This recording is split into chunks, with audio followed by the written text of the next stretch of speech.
Sir लिखना है केवल आपको सभी को, उसी से सारी चीज़ें क्लियर हो जाएंगी और मैं सीधे आगे बढ़ रहा हूँ। ठीक है, जल्दी कर दें फटाफट से, सीधे फिर मैं आगे बढ़ जाऊंगा उसी के बाद तुरंत। देखिए ग्राफ में लीनियर इक्वेशन जो हमारा टॉपिक है, देखते हैं। ये स्क्रीन पहले चेक कर लेता हूं दिखाई दे रहा है पूरा कि नहीं। इसमें ग्राफिकल पोर्शन चल रहा था वर्ड प्रॉब्लम वाला, वो आज हमें कंटिन्यू करना है आगे।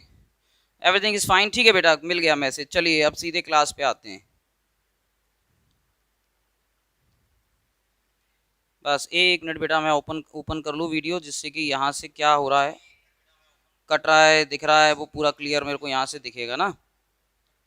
हाँ थोड़ा सा कट रहा है ऊपर से स्क्रीन, है ना। बस इसको एडजस्ट करके फिर अपन आगे बढ़ जाएंगे। थोड़ा सा कट रहा है, इसको अपन जो है ये एडजस्ट कर दिए।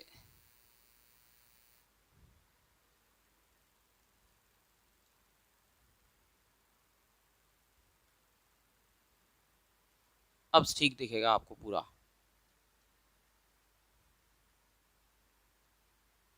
चलिए तो अभी पहला क्वेश्चन जो है वो सुन लें। पहला क्वेश्चन क्या कह रहा है, तो पहला ही क्वेश्चन जो है आपका वो ये कहता है, फर्स्ट क्वेश्चन वो ये कह रहा है कि क्या है पहला क्वेश्चन, वो बेटा टेम्परेचर वाला जो क्वेश्चन है, बहुत इंपॉर्टेंट क्वेश्चन है, बहुत बड़ा क्वेश्चन है।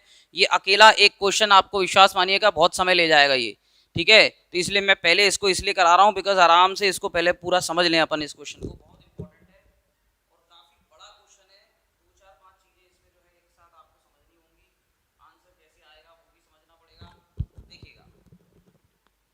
अब हमें क्वेश्चन को पूरा मैं दोबारा समझाता हूँ, क्वेश्चन को पढ़ लेता हूँ, वो सुनो। आपको पता है ना बेटा सेल्सियस और फ़ारेनहाइट क्या चीज है, both are the units to measure the temperature. तो टेम्परेचर को मेजर करने के लिए जो सेल्सियस और फ़ारेनहाइट होते हैं ये इसके यूनिट्स होते हैं, ठीक है ना। टेम्परेचर क्या है, फिजिक्स में पढ़ा है आपने, टेम्परेचर क्या चीज है। टेम्परेचर अगर मैं कहूँ एक फिजिकल क्वांटिटी है क्या, तो हम कहेंगे यस ये एक फिजिकल क्वांटिटी है टेम्परेचर, ठीक है। तो फिजिकल क्वांटिटीज मतलब जिसको मेजर कर सकते हैं। अब उसमें बोल रहे हैं the linear equation that converts Fahrenheit to Celsius is given by the relation. देखिए बेटा अभी आपके जो भी मैसेजेस आएंगे अभी मैं नहीं देख रहा हूँ, पहले मैं क्वेश्चन कराऊंगा ये वाला। तो अब इस बीच में आप प्लीज मैसेज ना करें, ठीक है ना। कोई होमवर्क का क्वेश्चन हो या कोई डाउट भी हो, वो अभी आप इस क्वेश्चन को पहले कंप्लीट हो जाने दें, प्लीज बीच में डिस्टर्ब ना करें।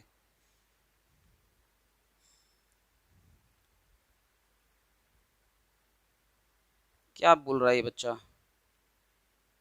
Sir in this question the other triangle is also to be shaded और नॉट। बेटा जो पूछा गया है क्वेश्चन में बस उतना ही करना होता है। I will come on your doubt later ना, पहले ये क्वेश्चन समझ लें जो मैं बता रहा हूँ अभी, पहले वो ज़रूरी है बेटा। आप सीधा इस पे क्या कहते हैं वो कर सकते हैं, चैट भी कर सकते हैं मेरे चैनल पे, सीधे बातचीत कर सकते हैं, डाउट आप वहाँ पे भेज सकते हैं, मेरे लिए इजी हो जाएगा देखना वो सब, इसलिए बोल रहा हूँ, ठीक है ना। तो लाइव वो जो चैट ऑप्शन आता है उसमें आप देख रहे होंगे, तो वहाँ से आप मुझे सीधे बात कर सकते हैं, वहाँ से भी मैं आपका रिप्लाई दे सकता हूँ।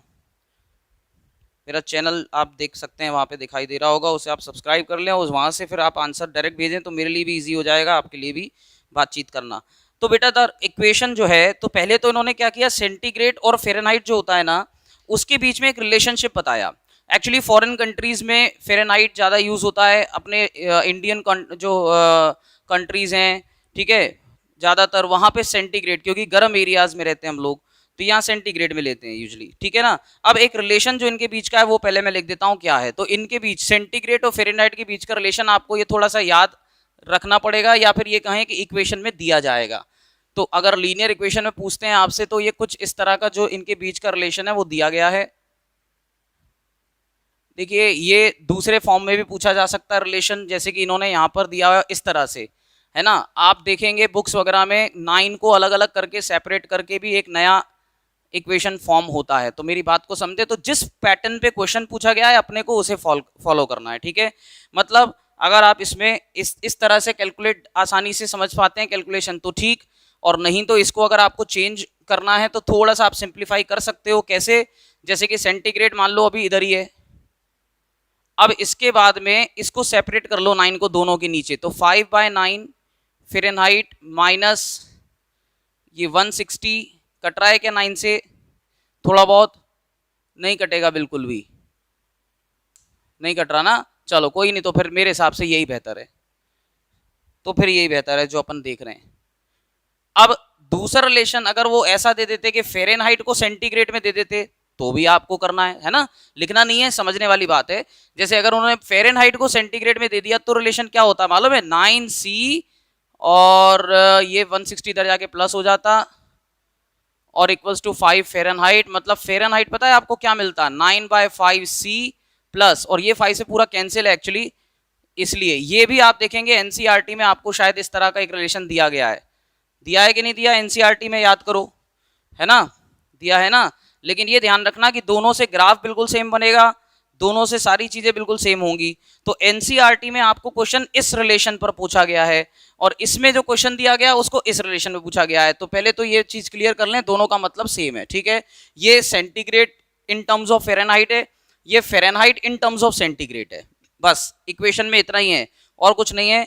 अब मैं क्या करता हूं, पहले मैं ये जो क्वेश्चन दिया गया है इससे आपको सॉल्यूशन निकाल के सिखा देता हूं, दिखा देता हूं, और फिर दूसरे को भी कहोगे तो कर लेंगे। लेकिन ये सब इतना इंपॉर्टेंट नहीं है इस क्वेश्चन में। इस क्वेश्चन में जो दूसरी चीजें जो इंपॉर्टेंट है वो जरा ध्यान से सुनो क्या है। पहला क्वेश्चन, इसमें एक तो ग्राफ बनेगा, उसके बाद बोल रहे हैं कि the temperature is 86 degree Fahrenheit, what is the temperature in Celsius. इसका मतलब ये हुआ कि इन्होंने फ़ारेनहाइट और सेल्सियस को एक्स एक्सिस पे किसे लेना है और वाई एक्सिस पे किसे लेना है मेंशन नहीं किया है, करेक्ट है कि नहीं। तो ये हमारे ऊपर डिपेंड करेगा कि हम सेल्सियस को एक्स एक्सिस पे डिपेंड करें रिप्रेजेंट, और उसको वाई एक्सिस पे। तो आपको यहाँ एक लाइन लिखना पड़ेगी, तो पहले तो आप लिख लें, जल्दी से लिखें, we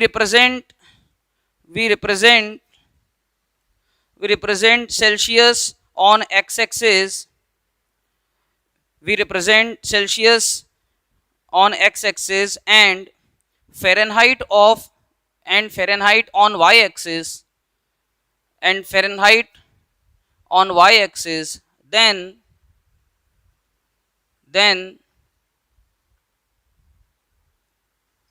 the given relation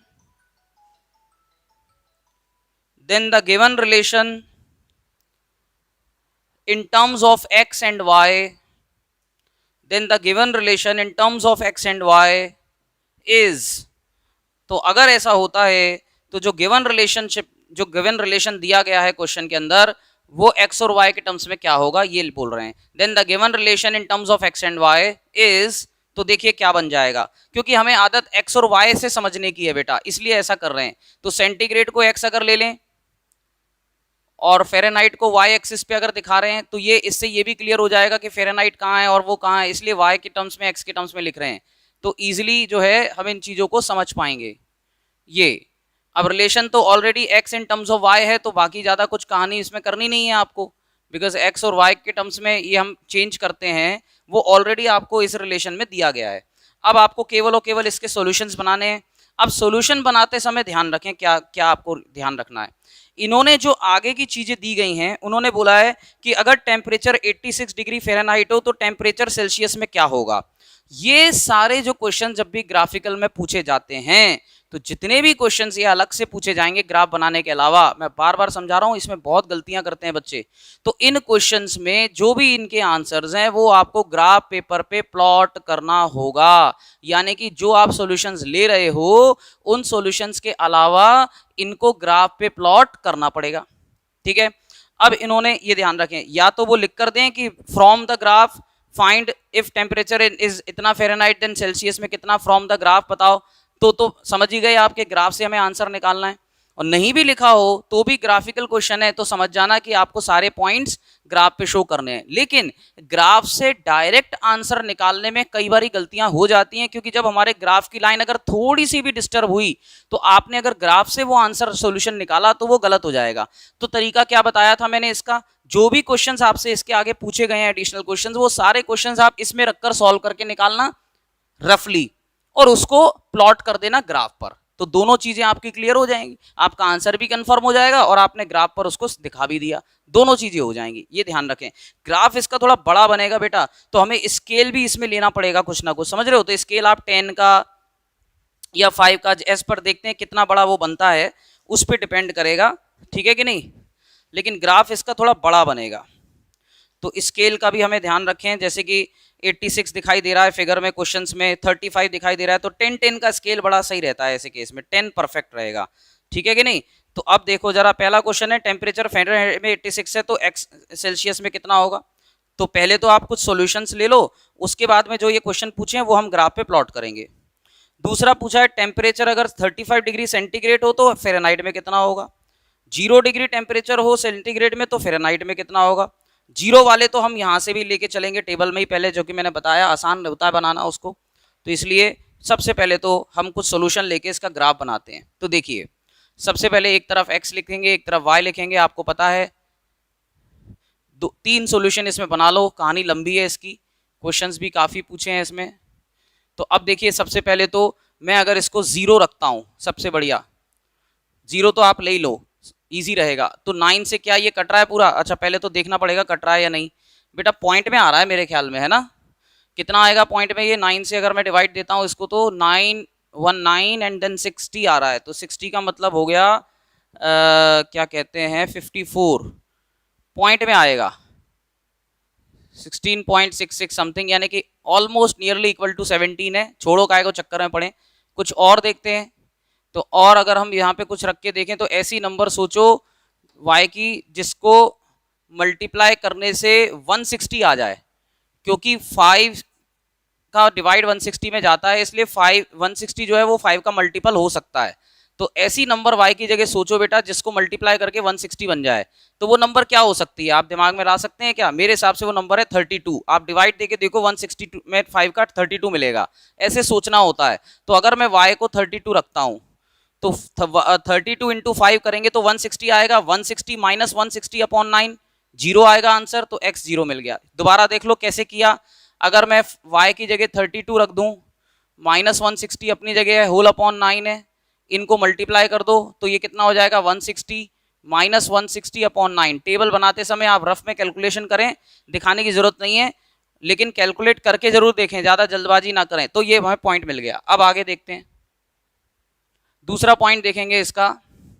तो दूसरे पॉइंट में आप क्या लेके चलो, फिर कोई ऐसा वैल्यू लेके चलो जिससे 9 का डिवाइड चला जाए उसमें प्रॉपर। और क्या है, तो अगर मान लीजिए 9 की हमें डिवाइड देना है 9 का, तो डिजिट्स का सम क्या होना चाहिए? 9 होना चाहिए ना। थोड़ा सा डिफिकल्ट बन रहा है ये इक्वेशन डायरेक्टली सॉल्व करने में, अगर इसको हम एडजस्ट कर लें फ़ारेनहाइट सेल्सियस में थोड़ा ईजी हो जाता। चलो कोई नहीं, पॉइंट में लेना ही पड़ेगा, एक हाथ ले लो, चलो पॉइंट में ले लो, कोई इशू नहीं है। अब कोई रास्ता दिखाई नहीं दे रहा तो वही करना पड़ेगा। तो एक काम करते हैं, अगर मान लीजिए मैंने y को 0 ले लिया तो क्या होगा, ध्यान से समझना। x is equal to y की जगह मैंने 0 रख दिया, माइनस 160 अपॉन 9, मतलब क्या आएगा? ये तो 0 ही हो गया, तो माइनस 160 मिलेगा बेटा अपॉन 9। 9 से डिवाइड दो इसमें 160 में, अपन नियरली बना लेंगे, एक डेसिमल तक कोई दिक्कत नहीं है, चलेगा। तो क्योंकि इसमें ज़्यादातर आंसर पॉइंट में आने वाले हैं। तो अब देखिए 9 का डिवाइड दो जल्दी से ज़रा, तो 9 का डिवाइड कितनी बार गया? 1 टाइम्स। कितना बचेगा बेटा?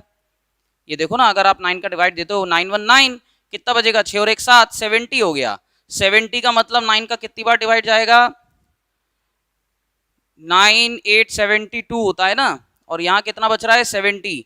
तो इसका मतलब ये हुआ कि 7 टाइम जा पाएगा, 9 7 63 और 70 है तो 7 फिर बच गया, तो कुल मिलाकर 17.777। ये देखिए मेरी बात दोबारा समझें, जब आप इसका 9 का डिवाइड दोगे बेटा, तो इसका डिवाइड देने पर ये जो वैल्यू आएगी 17.777 आ रही है।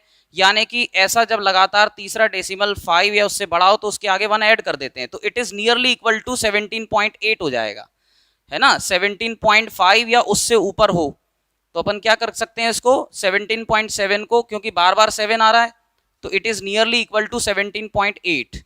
तो आप इसको 17.8 ले लें, 17.7 भी चलेगा, कोई दिक्कत नहीं है, घबराने की जरूरत नहीं है। ये लो 17.7 भी चलेगा, ठीक है। मैंने केवल डिवाइड दिया है और कुछ नहीं किया, समझ गए कि नहीं समझे? ठीक है कि नहीं बेटा, 17.7 आ गया 9 का डिवाइड देने से। हाँ, अब हमें मिल गया -17.7, ये लीजिए। अब जब दोनों हमें जीरो मिल जाते हैं एक्स पर और वाई पर, फिर काहे की जरूरत है तीसरे सॉल्यूशन की, फिर नहीं है जरूरत। फिर तो अब आपको ग्राफ बनाते समय अभी और एक मेन चीज है उसका ध्यान रखना है, पता है अभी आपका काम अधूरा है। अब जरा मेरी बात को समझो, ये पॉइंट मैंने जीरो से लेके बना लिए, ठीक है, तो मेरा काम बन गया आसानी से। अगर ये एफ इज इक्वल टू सी के टर्म्स में दिया होता थोड़ा काम और आसान हो जाता, बट कोई नहीं, आपने इधर बना लिया 17.7 चलेगा। अब जरा मेरी बात को सुने, इसके इतने से बात नहीं बनेगी, पूछो कैसे, क्यों? क्योंकि बेटा जो हमें आंसर चाहिए वो आंसर्स जो हैं क्वेश्चन में जो पूछे गए हैं ना, उनके आंसर हमें ग्राफ पे प्लॉट करने हैं। अब सपोज करो, इमेजिन कर रहा हूं केवल, मान लो कोई एक 35 वैल्यू दी गई है सेंटीग्रेड में, और सॉल्व करने पर मान लीजिए कि फ़ारेनहाइट में आंसर आपका 110 आता है, ठीक है, 110 आता है फ़ारेनहाइट में। तो फ़ारेनहाइट मतलब वाई एक्सिस, तो बेटा आपको वाई एक्सिस पे कितना जाना पड़ेगा, 110 तक जाना पड़ेगा कि नहीं जाना पड़ेगा? तो ये 110 तक जाना है, ये कब पता चलेगा? जब आप सॉल्व कर लोगे। तो इसका मतलब ये हुआ कि ग्राफ बनाने से पहले जितने भी क्वेश्चंस ग्राफ के लिए पूछे गए हैं ना, वो सारे आंसर्स आप पहले निकाल लो, जिससे कि जब आप उसको ग्राफ पे प्लॉट करोगे तो आपको आइडिया होगा कि मेरे को क्या स्केल लेना है, जिससे मैं easily we can plot all the points on the graph, so just decide before drawing the graph.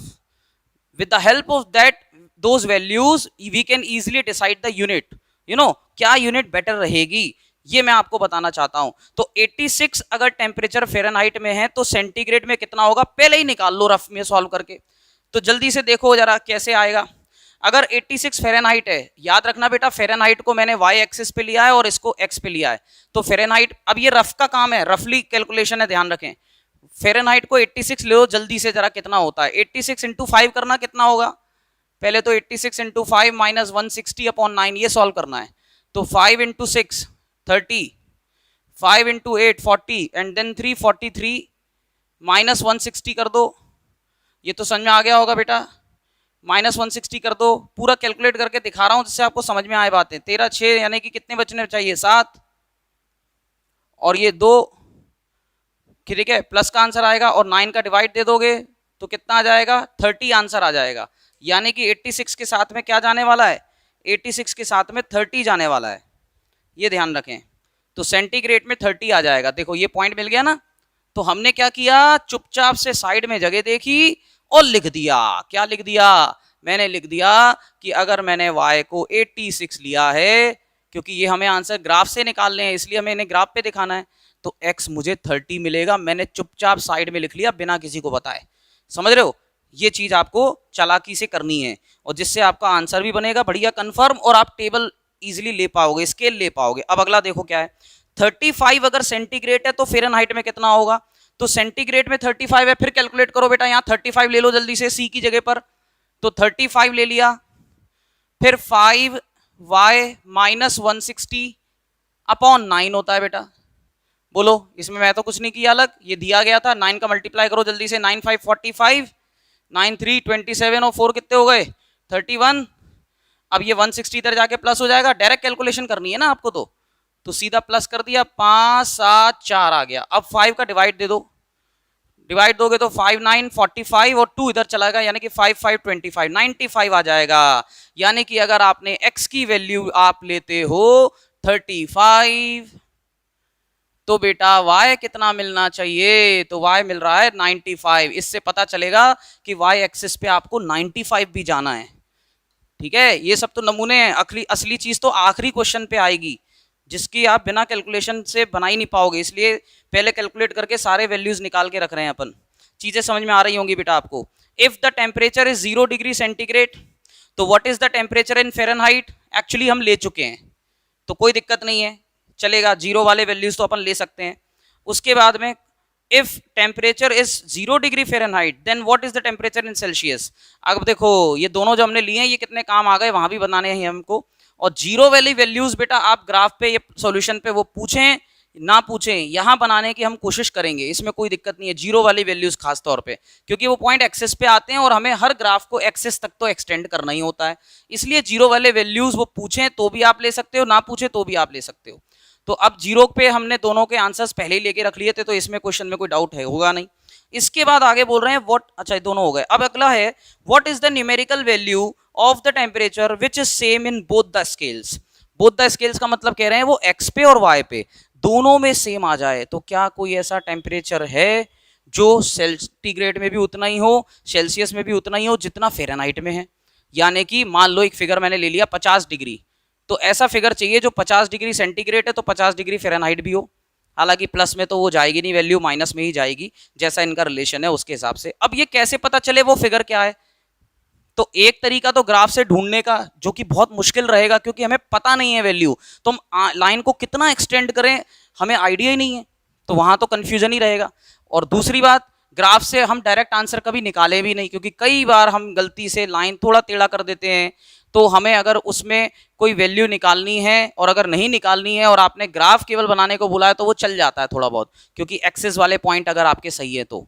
लेकिन अगर उससे आंसर ढूंढने और वो आपने आंसर गलत ले दिया तो फिर नंबर तो कटने ही कटने सीधे सीधे। तो कहने का मतलब पॉइंट क्या हुआ, दोनों को सेम लेकर कैसे आंसर निकाला जाए, तो यही कैलकुलेट करके दिखा रहा हूं, जरा समझ लो। इन्होंने बोला है कि x पर और y पर ऐसा टेम्परेचर बताओ जिसमें दोनों बराबर हो जाएं।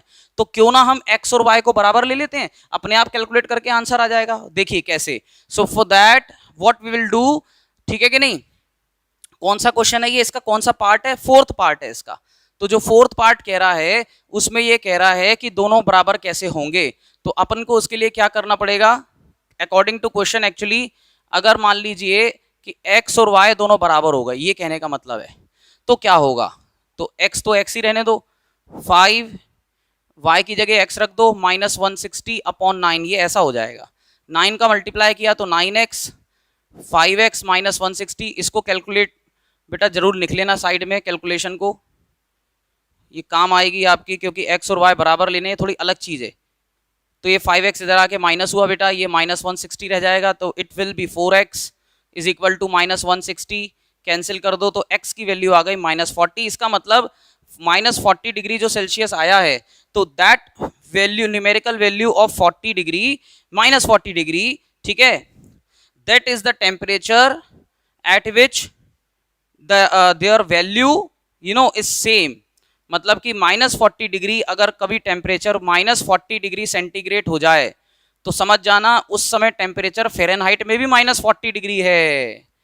ठीक है, तो फ़ारेनहाइट में 40 है, अगर टेम्परेचर -40 है तो सेंटीग्रेड में भी -40 होगा। इसका मतलब ये होता है, ये आपको निकालना था न्यूमेरिकल वैल्यू, तो वो हमें इसके अलावा और कैसे कर सकते थे कैलकुलेशन में, तो यही का तरीका था। तो x -40 आ गया, मतलब ये हुआ कि x और y दोनों -40 डिग्री पर सेम हो जाते हैं। टेम्परेचर जो इनका हम ले रहे हैं डिग्री में वो -40 आया। इसको नोट कर लो बेटा जरा पहले, जल्दी से, मैं इसको इरेज करूंगा क्योंकि, जल्दी नोट कर लो इस कैलकुलेशन को, जल्दी करें, बड़ा सवाल है, टाइम लेगा, पहले ही बता दिया था मैंने।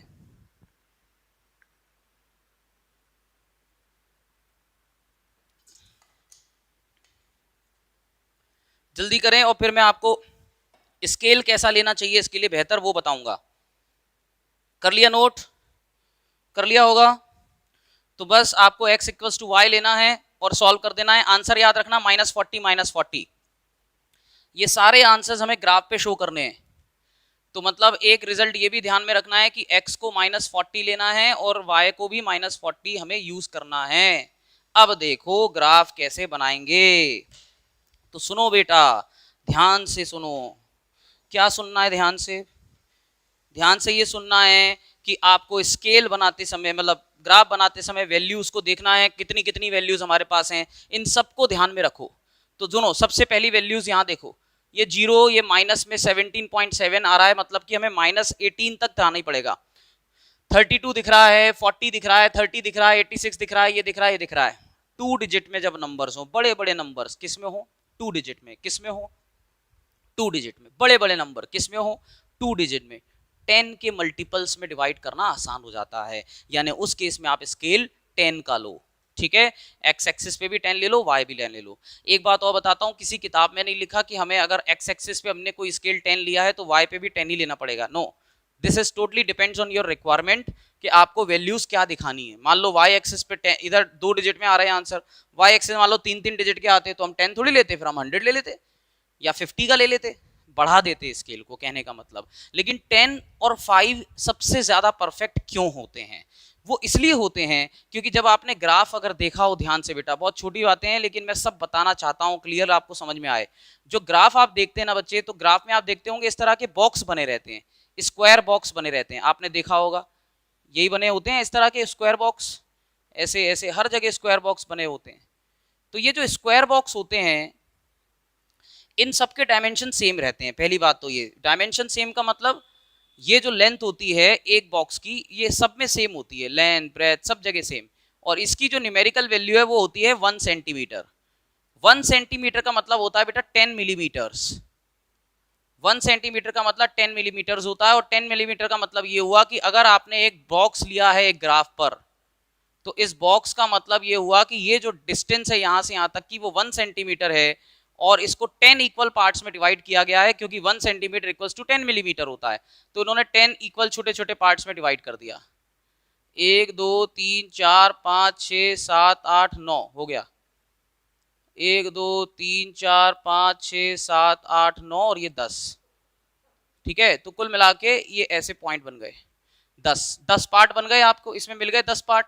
अब इन जो 10 पार्ट्स आपको मिले हैं बेटा, ये जो 10 पार्ट्स आपको मिले हैं, अब इसको अगर मैं जैसे अगर मैं 0 से 1 लेता हूं यानी 1 सेंटीमीटर स्केल लेता हूं, तो इसका क्या मतलब हुआ? पहले पॉइंट का मतलब जल्दी से बताओ। पॉइंट 1 हुआ बेटा, फिर इसका क्या मतलब हुआ? Point 2, point 3, point 4, point 5, point 6, point 7, point 9 और फिर 1।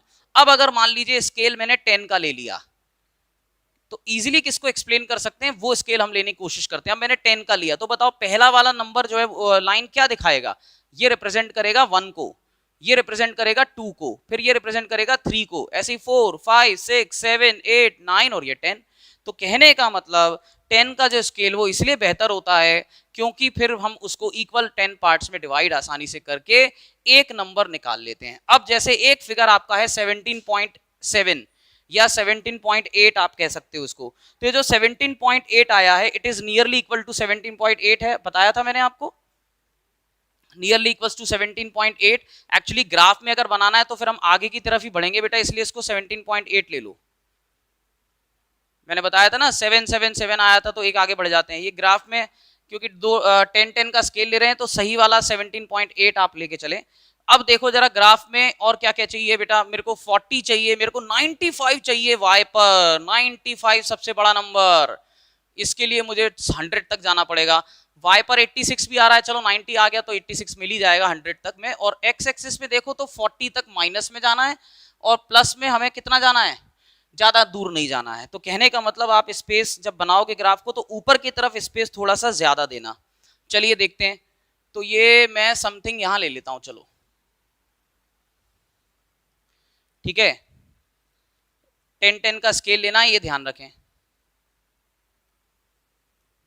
बनाए सभी लोग साथ साथ, इसको जल्दी से बनाना।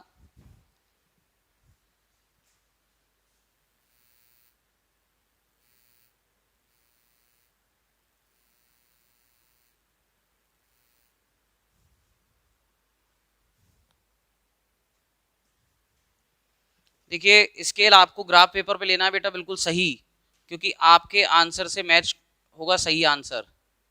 ठीक है, तो आप बड़े सही वैल्यूज लेके चलना। ये -40 तक जाना है तो ये इतना काम कर जाएगा, ये भी -40 तक जाना है, काम कर जाएगा, ये हमें 100 तक ले जाएगा। ये वाई एक्सिस जो है वो 100 तक जाना है। अब देखो 10-10 का स्केल लेते हैं तो ये हो जाएगा 10 20 30 40 50 60 70 80 90, मेरे ख्याल में 100 मिल गया। अब इसके ऊपर जाने की जरूरत नहीं है ज़्यादा। अब इधर देखो नीचे -10 -20 -30 -40, चलो -50 ले लेते हैं, बहुत है इतना, इससे आगे जाने की जरूरत नहीं पड़ेगी। अब इधर आ जाओ लेफ्ट में, लेफ्ट में बेटा वही सेम गैप लेकर -10। आप लोग बनाते चलें ग्राफ पेपर पे जल्दी जल्दी मेरे साथ साथ, ठीक है, देखते चलना है, बनाते चलना है, जिससे कि टाइम बचेगा हमारा। नहीं तो फिर अब आपको बाद में अलग से समय थोड़ी दूंगा बनाने के लिए, इतना जल्दी से इसको साथ में बनाते चलें, जितना समय मैं ले रहा हूं आप लोग भी लेते जाएं और ग्राफ पे बनाते चलो। इसको तो ग्राफ पे ही बनाओ बेटा सभी लोग, बिना ग्राफ के इसको समझ भी मत लेना, आएगा ही नहीं समझ में ये। 10, 20, 30, 40 और चलिए 50 तक ले लिया, ये एक्स एक्सिस हो गया। अब हमें क्या करना होता है, पॉइंट्स को पहले तो प्लॉट करते हैं और जब ग्राफ बन जाता है फिर बनाने के बाद ये वाले आंसर्स लाते हैं ना बेटा, क्योंकि उन्होंने बोला फ्रॉम द ग्राफ, तो पहले हम बना लेते हैं, बनाने के बाद इनको प्लॉट कर देंगे, ठीक है कि नहीं। तो पहले मेनली हमें क्या जरूरत होती है बेटा ग्राफ बनाते समय, ये जो पॉइंट है ना जीरो देने वाले पॉइंट्स, ये सबसे इंपॉर्टेंट है। इससे हमारा ग्राफ बड़ा आसानी से बन जाएगा, मतलब हमारी मेहनत बच जाएगी कहने का मतलब। अगर आप ये पॉइंट्स को ले लेते हैं तो जरा देखेंगे ध्यान से, तो अब पहला 0,32 ले लो, तो 0,32 में 0 कौन है बेटा, 0 x है और y की वैल्यू 32 है। तो देखो x तो 0 और y 32, तो y एक्सिस पे ही जाना होगा। अब जरा समझो 32 कैसे मिलेगा, ये देखो ये 0 से 10 है, 0 से 10 का मतलब एक छोटी जो मिलीमीटर की लाइन है वो 1 को रिप्रेजेंट करती है, तो ये 30 है। तो सेकंड नंबर की जो छोटी सी लाइन है उसको पकड़ना है, समझ गए। आपके पास 10 लाइंस होती है ना यार ग्राफ पे, तो अगर एक स्केल 10 का है तो 30 के ऊपर 40 और 30 और 40 के बीच में 10 का गैप है, तो 10 लाइन है, तो जो पहली लाइन है वो 31 हो जाएगी, फिर 32, 33, 34 इस तरह से, तो सेकंड लाइन 32 हो गई। तो यहाँ से जो सेकंड लाइन आ रही है वो 32 बता रही है और x की वैल्यू तो 0 है, तो वो पॉइंट इस पर ही रह जाएगा, यानी कि आपका y एक्सिस से लाइन यहां से जाना चाहिए 32 से। अब -17.8 चाहिए। अब जरा देखो यहां थोड़ा अंदाजा लगेगा, क्यों, क्योंकि अगर मैं इसको डिवाइड करता हूं तो ये क्या है पॉइंट्स, 11, 12, 13, 14, 15, 16, 17, 18, 17 और 18 के बीच में बहुत चुन्नू सा गैप है। तो आप क्या करो, जो 18th नंबर का आ रहा है ना उसको लेके चल देना, क्योंकि इतने माइनर गैप में आप 17.8 और 18 गैप ही इतना कम है, हम बता ही नहीं सकते। तो या तो आप 17 बना सकते हो या आप 18 बना सकते हो। अब मुझे बताओ नियरली कौन है, क्या ये नियरली है, नियर है इसके, या 18 नियर है इसके। तो मेरे ख्याल में 18 इसके नियर है, क्योंकि this is 17.8, 17.8 is nearest to 18 then the 17, आपको क्लियरली दिख रहा है, तो इसलिए 18th वाला पकड़ लेना और इसके अलावा कोई रास्ता बचता नहीं। 18th का मतलब समझ गए, जैसे ये बीच, सॉरी इधर नहीं इधर, ये जैसे ये बीच में आए ये 15 है, फिर 16 आएगा, 17 आएगा, फिर 18 आएगा, तीसरे नंबर की लाइन, तो समथिंग यहां से मिलेगा पॉइंट, और लिखोगे 17.8 ही, उसको ध्यान रखना, लिखेंगे 17.8 दिखा बनेगा, लेकिन 17 वो से बनेगा -18 से। अब ये पॉइंट एक और हो गया, इन दोनों को ज्वाइन कर दें बेटा, एक लाइन बन जाएगी। एक्सिस वाला लाइन मिल गया है डायरेक्टली, क्योंकि दोनों पॉइंट एक्सिस पर हैं, तो डाउट की समस्या ही खत्म हो जाती है। तो कहने का मतलब लाइन कुछ ऐसे बनाए जो दोनों से होकर जाए, तो कुछ इस तरह से लाइन बन रहा है, ऐसे मैंने आगे बढ़ा दिया, आप लोग स्केल से बना लें बेटा, ठीक है ना, ये लाइन बन गया। अब आपको चाहिए क्या, आपको बताना ये भी तो है साथ में बाकी सारे रिजल्ट्स। तो देखिए बाकी सारे रिजल्ट्स कैसे लाऊंगा वो जरा समझना। अब आपको 17.8 ग्राफ पे दिखाना है और आपसे बोला गया था कि ये कौन से टेम्परेचर पर इक्वल होंगे, वो भी हमें निकाल के दिखाओ। तो इसका दूसरा तरीका, ग्राफिकल तरीका क्या है, मैंने बताया आपको कि आंसर हमें मिल गया -40, जो कि चेक करके हमें देखना होता है। लेकिन मैंने आपको बताया कि ग्राफ से अगर ये वैल्यू निकालना हो तो कैसे निकालेंगे। तो जरा मेरी बात को प्लीज 2 मिनट सुन लें, ये बहुत डिफिकल्ट क्वेश्चन है, इस चैप्टर का सबसे डिफिकल्ट क्वेश्चन यही है।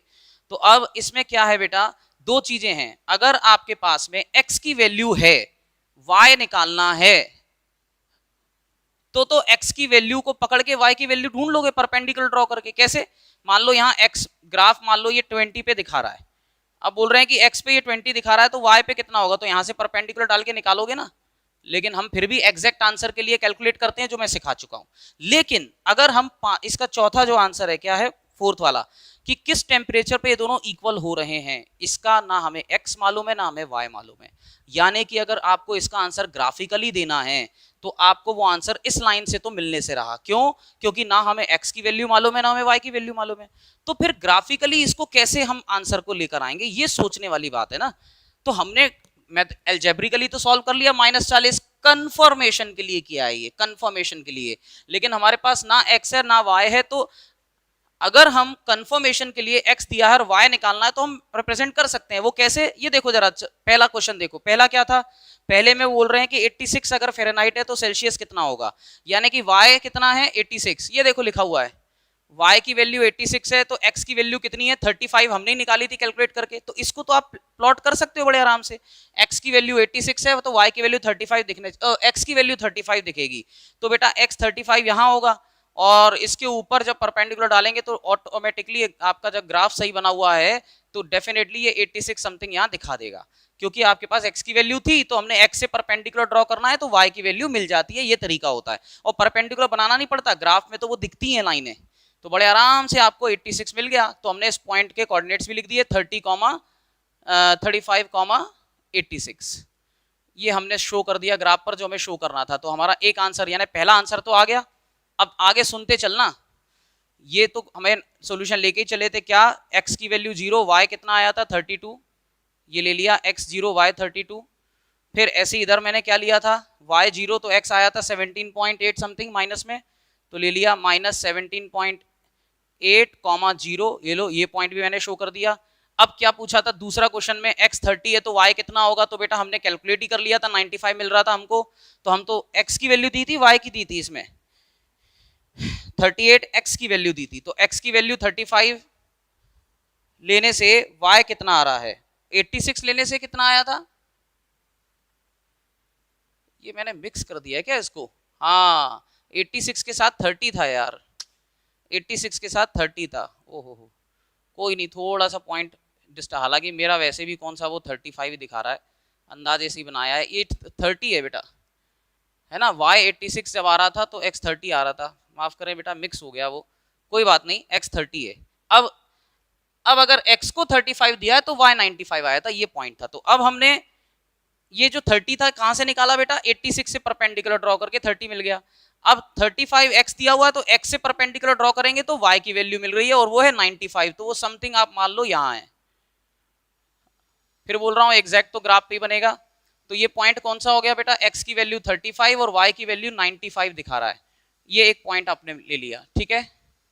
इस तरह से सारे आंसर्स हो गए, एक रह गया है। अब एक जो रह गया है उसमें बोला है कि -40 ना हमारे पास में x है ना हमारे पास y है, तो ये -40 कैसे मिलेगा, तो ध्यान से समझना, इसके लिए कुछ नहीं करना, केवल ग्राफ पे एक अलग से लाइन बनाना पड़ेगी। वो क्यों, सुनो ध्यान से। आपको क्या इक्वेशन दी गई है, x is equal to 5y minus 160/9, आपसे क्या पूछा गया है, दोनों इक्वल किस वैल्यू के लिए होंगे, तो मैंने बोला x is equal to Y करने पर इनकी वैल्यू -40 आई थी जो अपन ने कैलकुलेट किया था, बोलो आया था कि नहीं आया था -40 लेने से। तो इसका मतलब वो -40 कब मिला था, तो -40 तब मिला था जब मैंने x और y को बराबर कर दिया। अब मुझे बताओ अगर ग्राफिकली बताना है कि x is equal to Y क्या होगा, तो कैसे पता चलेगा, तो ग्राफिकली इमेजिन करके बताओ कि x इक्वल्स टू वाई का ग्राफ कैसा बनाया था हमने, याद करो, मैं ये बता चुका हूं x इक्वल्स टू वाई का ग्राफ, मतलब अगर x 1 है तो y 1, x 0 है तो y 0, x 2 है तो y 2, x -1 है तो y -1, x -2 है तो y -2, ऐसा ही होता है इसका मतलब। यानी कि ये कौन सी लाइन होती है, ये लाइन होती है straight line passing through the origin, इस तरह की जो लाइन बनती है ओरिजिन से होके जाती है बेटा लाइन। तो बस अब आपको ओरिजिन से एक स्ट्रेट लाइन बना लेनी है जिनकी यूनिट सेम रहे। ये देखो क्या करना, आप इधर एक पॉइंट ले लेना 10,10 पर, इधर एक ले लेना 20,20 पर, इधर ले लो -10 -10, इधर ले लो -20 -20, इधर ले लो -30 -30, और जैसे ही आप -40 पहुंचोगे ये इंटरसेक्ट कर जाएगा। तो इसका मतलब अगर आप सही से लाइन बनाओगे तो -40 पर अगर ये इंटरसेक्ट कर रहा है लाइन, तो बेटा वो लाइन कुछ इस तरह से जाएगा। तो ये हमने लाइन बना दिया x इक्वल्स टू वाई का, और automatically x equals to Y का जो लाइन था वो इसको -40 पे इंटरसेक्ट करके चला गया। जैसे ही आप बनाओगे ऑटोमेटिकली ये -40 से ही जाएगा, बना के देखो जल्दी से सभी। ये -40 -40 से चला गया, तो हमें y एक्सिस पे मतलब ग्राफिकली जो इसका आंसर चाहिए था -40 वो यहां से मिल गया। अब इस पॉइंट को आप लिख देंगे -40 -40, इसके लिए मुझे x इक्वल्स टू वाई एक लाइन बनानी पड़ेगी क्योंकि ये दोनों बराबर हो रहे थे तभी वैल्यू मिल रही थी। अच्छा, इसके बाकी सॉल्यूशन दिखाने की जरूरत नहीं, ये 10 10 ये सब नहीं दिखाना है, केवल आप चाहो तो इतना इधर लिख देना x इक्वल्स टू वाई की इक्वेशन है ये, और ये वाली कौन सी थी, ये थी x इक्वल्स टू, ये जो हमने बनाया original, x equals to 5y minus 160 upon 9, ये इसकी इक्वेशन थी। ये सारे पॉइंट्स आप देख सकते हो ग्राफ पे हमने प्लॉट कर दिए, ये ग्राफ बन गया। अब आपको बनाने के बाद में आंसर्स में नंबर 1 नंबर 2 डाल के वो भी लिखते जाना आंसर। कैसे, मतलब उन्होंने बोला है जो जो उन्होंने पूछा है। पहला क्या था, इफ y है 86 डिग्री फ़ारेनहाइट, ऐसा बोला था, तो x कितना होगा वो पूछ रहे थे, तो x आ गया था 30 डिग्री सेंटीग्रेड। ये हम ऐसे लिख दें, यानी कि सॉल्यूशन क्या बन गया, सॉल्यूशन क्या बन गया बोले बेटा, यहां से 30,86, ये पहला आंसर है। दूसरा सुनो, उन्होंने बोला कि अगर मान लीजिए x 35 है सेंटीग्रेड में, तो बोलो y कितना आया था हमारा, तो y आया था 95 डिग्री फ़ारेनहाइट, आप देख सकते हो। तो पॉइंट क्या बन गया बेटा, 35,95। इसके बाद तीसरा क्या पूछे थे कि अगर 0 डिग्री सेंटीग्रेड हो तो फ़ारेनहाइट में कितना होगा, यही पूछे थे ना। हाँ, तो इसमें दो चीजें थी। तो पहला, अगर 0 डिग्री सेंटीग्रेड है तो फ़ारेनहाइट में कितना आया था, तो फ़ारेनहाइट यानी कि y आया था हमारा 32 डिग्री फ़ारेनहाइट। और अगर मान लीजिए इसी में दूसरा पूछा था कि y 0 डिग्री फ़ारेनहाइट हो तो x कितना होगा, तो x हमने निकाला था -17.8 डिग्री सेंटीग्रेड। आखिरी और चौथा क्वेश्चन, अगर मान लीजिए इफ उन्होंने बोला कि दोनों, अच्छा इफ नहीं, इन्होंने तो बोला था दोनों के लिए सेम, तो चौथे का आंसर ये हम लिख देंगे कि अगर मान लीजिए x पर -40 डिग्री सेंटीग्रेड टेम्परेचर होता है तो y यानी कि फ़ारेनहाइट पे भी -40 डिग्री फ़ारेनहाइट टेम्परेचर होगा। ये हमने आंसर लिखने होते हैं केवल, क्योंकि बाकी चीजें हमने ग्राफ से निकाली हैं, इसलिए कैलकुलेशन मत यहाँ लिख के दिखा देना कि ये -40 हमने अलजेब्रिकली कैसे निकाला। अब इसको नोट कर लें और मुझे बताएं समझ में आया या नहीं आया। ये लाइन बेटा जो ओरिजिन से होके जानी चाहिए वो हमारी अच्छी खासी घूमती हुई जा रही है, लेकिन आप लोगों का स्ट्रेट बनना चाहिए बिल्कुल, तभी वो -40 से जाता हुआ दिखेगा। ठीक है, बना लो इसको। और अभी भी एक चीज रह गई, बताए क्या रह गया बोलो। अब हमारे ऊपर साइड में थोड़ी सी जगह निकाल के स्केल भी लिखना होता है, तो यहाँ आप ऊपर बिल्कुल टॉप पे साइड में यहाँ लिखना, बिल्कुल जहाँ जगह मिले। मेरे पास, मैं यहाँ दिखाने के लिए लिख रहा हूँ। स्केल आपने क्या लिया है, तो स्केल बेटा हमने x एक्सिस पे अलग लिया है, y पर अलग लिया है। तो एट x एक्सिस बताओ क्या लिया, तो x एक्सिस पे आपने एक बॉक्स जिसको मैं 1 यूनिट कहता हूं, वो यूनिट किसके बराबर ली मैंने, 10 डिग्री सेंटीग्रेड के बराबर ली, क्योंकि टेम्परेचर तो डिग्री सेंटीग्रेड में ही दिखा रहे हो ना x पर। ठीक है, इसके बाद दूसरा उन्होंने बोला कि y एक्सिस पर क्या कर रहे हो, तो एट y एक्सिस, ये देखो यहां लिख देता हूं, at y axis, y axis पे हमने स्केल क्या लिया है, एक यूनिट जो लिया है हमने टेम्परेचर का, वो 10 डिग्री फ़ारेनहाइट को बताता है, तो वो फ़ारेनहाइट में ले लिया है।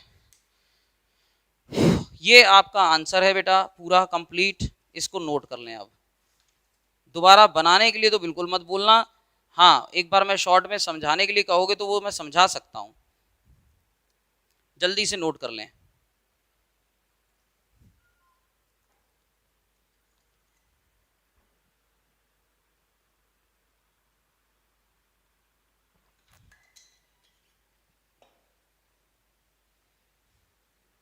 मैंने बोला था ये क्वेश्चन बहुत समय ले जाएगा क्योंकि बड़ा है काफी।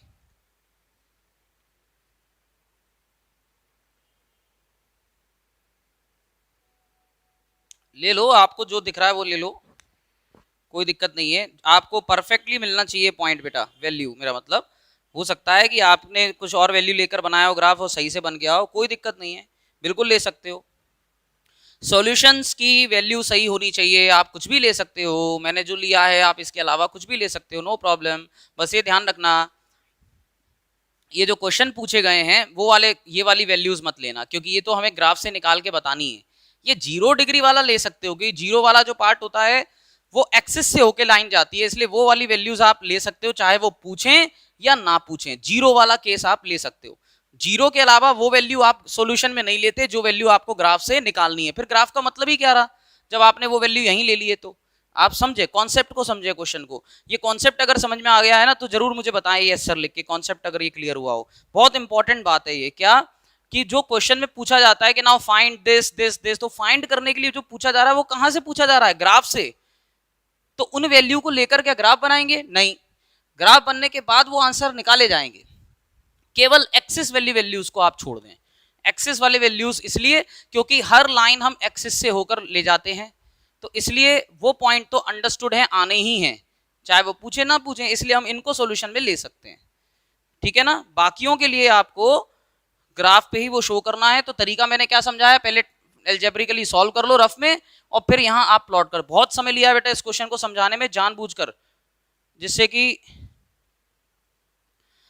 बहुत समय लिया है जानबूझकर बेटा, जिससे कि आपको अच्छे से समझ में आ जाए, क्योंकि क्वेश्चन बहुत इंपॉर्टेंट है। ठीक है, क्लियर हो गया सभी। प्रत्युषा आप जो पूछ रही हैं इसमें कौन सा ट्राइंगल ड्रॉ करना है, तो बेटा वो वाला ट्राइंगल ड्रॉ करना होता है जिसके बारे में बोला गया हो। ठीक है, और इस क्वेश्चन में शेड करने के लिए बोला ही नहीं है शायद, और बोला भी है तो आप उसमें चेक करो ना कौन सी लाइन और कौन से एक्सिस को लेके ट्राइंगल्स को शेड करना है, वो उसमें पूछा गया होगा बेटा क्वेश्चन में। तो वो क्वेश्चन के थ्रू समझ पाऊंगा, आपके फिगर को दिखा के मेरे को थोड़ी पता चलना है क्या पूछा है सवाल में। वो तो आप क्वेश्चन भेजोगे तो मैं बता पाऊंगा, आपको क्वेश्चन भेजना पड़ेगा पूरा मेरे को। चलिए, रिप्लाई मिल गया मुझे सभी बच्चों का, यानी कि आपने नोट कर लिया है। इसको नोट कर लो आराम से, नहीं कर पाए हो तो भैया स्क्रीनशॉट ले लेना, बाद में बनाते रहना। अब जरा मेरी बात को समझे, मैं इसी क्वेश्चन में थोड़ा सा चेंज करना चाहता हूं, क्योंकि एनसीईआरटी में क्या पूछा गया है वो भी जानना जरूरी है। तो प्लीज इसको ही समझ लें जरा, 2 मिनट लगेंगे। इसमें थोड़ा सा अगर चेंज कर दिया जाए तो क्या होगा। देखिए, क्वेश्चन अगर वो ऐसे पूछ लेते, सुनना ध्यान से, सब कुछ सेम रहेगा, ग्राफ में थोड़ी कोई अंतर आ जाएगा। ये ध्यान रखना, ग्राफ हमें दूसरा वाला, इसमें ये जो लाइन बनानी पड़ी, ये क्यों बनानी पड़ी, इस आंसर को लाने के लिए, क्योंकि इसमें एक्स और वाई दोनों ही नहीं दिए थे। जब दोनों ही नहीं दिए तो दोनों को इक्वल लेकर हम निकाल पा रहे हैं, क्योंकि उन्होंने बोला है कि दोनों इक्वल कब होंगे, इसलिए। ठीक है, अब देखिए, अब जैसे कि इक्वेशन अगर इस तरह से दी जाती, सुनना, क्या जो एनसीईआरटी में एग्जैक्टली पूछा दिया गया है, f is equal to 9/5c, x is X या f is equal to, sorry, f is equal to, बेटा अगर ऐसे दिया जाता कि f is equal to 5/9c plus 32, 32 नहीं होगा, 32 है, 32 है, ठीक है ठीक है, कुछ ऐसा दिया गया है। अब उन्होंने बोला है कि इसका ग्राफ बनाओ, तो क्या करते बेटा, ऐसे केस में क्या करते, तो कोई दिक्कत नहीं है, इसको थोड़ा सा आसान हो जाता बनाना। देखो बेटा, अगर ऐसे पूछा जाए, क्योंकि कई बच्चों को अगर ऐसे आ गया तो कहेंगे सर ये तो आपने बताया ही नहीं था हमें तो उस तरीके से बताया था, हम कंफ्यूज हो गए एग्जाम में, पूरी मेहनत हमारी खराब हो गई। मैं कहूँगा ना बेटा, डरो नहीं, घबराओ नहीं। पहले तो इसमें क्वेश्चन में ही दिया हुआ है कि फ़ारेनहाइट को और सेल्सियस को कौन से एक्सिस पे लेना है, इस क्वेश्चन में दिया हुआ है, उसमें नहीं दिया था तो हमने माना था। इसमें बोल रहे हैं, देखो पहला क्वेश्चन लिखा हुआ है एनसीईआरटी में है ये, draw the graph of linear equation given above, ठीक है, using Celsius for X axis and Fahrenheit for Y axis. Celsius X axis पे लेना है, फ़ारेनहाइट वाई एक्सिस पे लेना है, तो मैंने भी वही किया है, फ़ारेनहाइट को वाई ले लिया, सेंटीग्रेड को एक्स पे ले लिया, ऐसा क्वेश्चन में दिया था, तो बन गई इक्वेशन ये वाली। अब इसके अगर सॉल्यूशन निकालने होते तो क्या करते, तो एक्स और वाई ले लो, और x की वैल्यू मैंने क्या बोला, 0 वाले वैल्यूज तो आप डायरेक्ट ले सकते हो, कोई दिक्कत नहीं है, तो 0 लेने से 32 बड़े आराम से मिल गया। अब यहाँ पे क्या है, आसान है कैलकुलेट करना, क्यों, क्योंकि यहाँ हमें x की वैल्यू रखनी है, 9 का मल्टीपल रखते जाओ, जैसे जैसे 9 का मल्टीपल रखोगे अपने आप कट जाएगा 9 से, तो काम आसान हो जाएगा। जैसे मान लो मैंने x की जगह 9 ले लिया सपोज, ठीक है, लेने को क्या है, और भी अच्छा, और यहाँ बड़ी आ रही है वैल्यू, 9 लेने से कुछ 47 समथिंग, कुछ और अच्छी वैल्यूज भी आप ले सकते हो। मान लो अगर आपको 0 लाना है तो 0 के लिए तो वही लेना पड़ेगा बेटा जो आपको बताए थे, क्या कहते हैं, -17 पॉइंट समथिंग कुछ होगा, ठीक है, या और परफेक्ट क्या लेना चाहते हो, 45 ले लेते हैं चलो।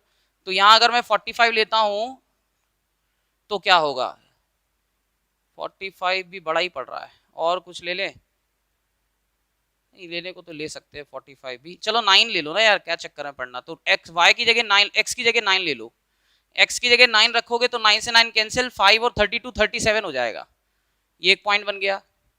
और देख लो मैंने 18 ले लिया मान लो, ठीक है, या मान लो 18 ना लेते हुए 27 ले लिया, आपकी मर्जी है, कुछ भी ले लो, ये लो, तो 27 अगर लोगे तो 3 बार जाता है, तो 15, 32 और 15 ऐड कर दो, आप कितने हो जाएंगे 57। ये लो आ गया आंसर 47। ठीक है कि नहीं भाई, ये यहां से हमने 27 लिया तो 9 से डिवाइड दिया 27 को 3 बार, 3 इंटू 5 15, 15 और 32 ऐड कर दो 47। तो कुल मिलाकर ये पॉइंट्स मिल गए। तो आप इन पॉइंट्स को प्लॉट कर देते बेटा, उसमें समझ गए ना बात को, ऐसे करना है। और अगर आप कहें सर यहाँ हमने जीरो वाला वो क्यों नहीं लिया, तो बेटा जीरो वाला वो क्यों नहीं लिया, वो सोचने के लिए यहाँ थोड़ी मुश्किल ज्यादा हो रही है। क्यों? क्योंकि यहाँ पर x को जीरो लेके तो हम ले रहे हैं आंसर, अब y को जीरो लेना है, तो y को जीरो लेने के लिए पूरा यहाँ से कैलकुलेट करना पड़ेगा। आप करना चाहो तो कर सकते हो, कोई दिक्कत नहीं, आंसर वही आएगा -17.8 समथिंग कुछ। तो कहने का मेरा पॉइंट क्या है, आपको ऐसे पूछा जाए तो भी आप बना लेना, और बाकी आंसर्स ग्राफ से आएंगे, और ऐसे पिछला वाला पूछा जाए तो भी उसको वैसे ही करना है। दोनों तरीके में आपको इसी तरह से करना होगा। ये कंप्लीट आपका क्वेश्चन खत्म हुआ, ये बहुत इंपॉर्टेंट था, एनसीईआरटी में इसको ऐसे पूछा गया है तो मैंने ये बता दिया बेटा दोनों तरीके से। अगला क्वेश्चन सुनो जल्दी से, वर्ड प्रॉब्लम का ही है।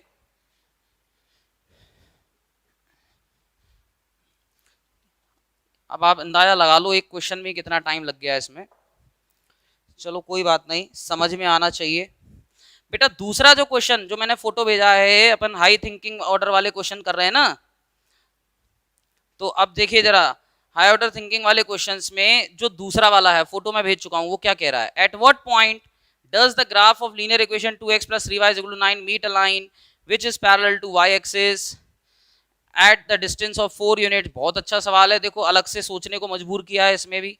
4 units from the original on the right of y axis, on the right side of y axis. बहुत अच्छा क्वेश्चन है, देखिए जरा इसको भी हमें सोचने पर इस क्वेश्चन ने मजबूर किया है, कुछ सोचना पड़ेगा इसमें भी आपको।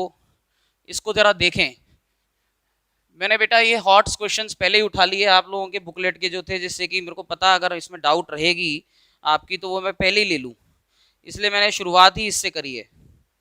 तो बेटा पहले तो क्या करना है कि वो y एक्सिस के पैरेलल जो लाइन जा रही है उससे वो किस लाइन पर मिलता है वो पॉइंट बताना है। तो वो किस पॉइंट पर मिलेगा उसके लिए हमें क्या करना पड़ेगा, दोनों के लाइन बनाना पड़ेंगे ग्राफ पर पहले, तभी तो बनेगा यार बाकी कुछ, ठीक है ना। तो अब जो लाइन जा रही है वो किसके पैरेलल है बेटा, y एक्सिस के पैरेलल है। अभी बनाना नहीं, समझना है।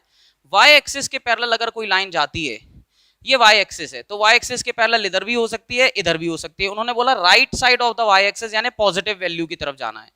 और किस पॉइंट से जाना है, नंबर क्या है वो भी दिया गया होगा, क्योंकि पता होना चाहिए कितनी दूर है।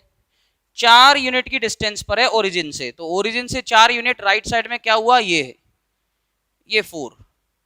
तो ये लाइन, एक लाइन तो ऐसी बन गई इसके पैरेलल है, यहां से ही चला जाती। नहीं साहब मैं नहीं मानूंगी, मैं सीधी नहीं बनूंगी, ठीक है। तो ये कुल मिलाकर इसके पैरेलल इस तरह से जा रही है 4 से। अब हमें जो इक्वेशन दी गई है जैसे उसका ग्राफ बनाना आप। अब जब आप उसका ग्राफ बनाओगे ना, कहाँ गया लाइन 2x + 3y = 9 का, तो वो जैसे लाइन सपोज करो ऐसे जा रही है, तो कहाँ मिली इस लाइन को, इस पॉइंट पे मिली कि नहीं मिली, इसके कोऑर्डिनेट्स आपको बताने हैं, ये क्वेश्चन है। अब आ गया समझ में क्वेश्चन आपको, ठीक है, कर लोगे क्या, हाँ कर पाओगे, मुझे आंसर दे पाओगे, चलो बनाओ साथ साथ बनाओ, मैं भी बनाता हूं आप भी बनाओ। चलो सबसे पहले तो 2x + 3y = 9 का इक्वेशन का लाइन बनाएंगे जल्दी से। तो देखो जरा कैसा लाइन बनेगा, 2x + 3y = 9। पहले तो इसका लाइन बनाओ 2x + 3y = 9 का, जल्दी।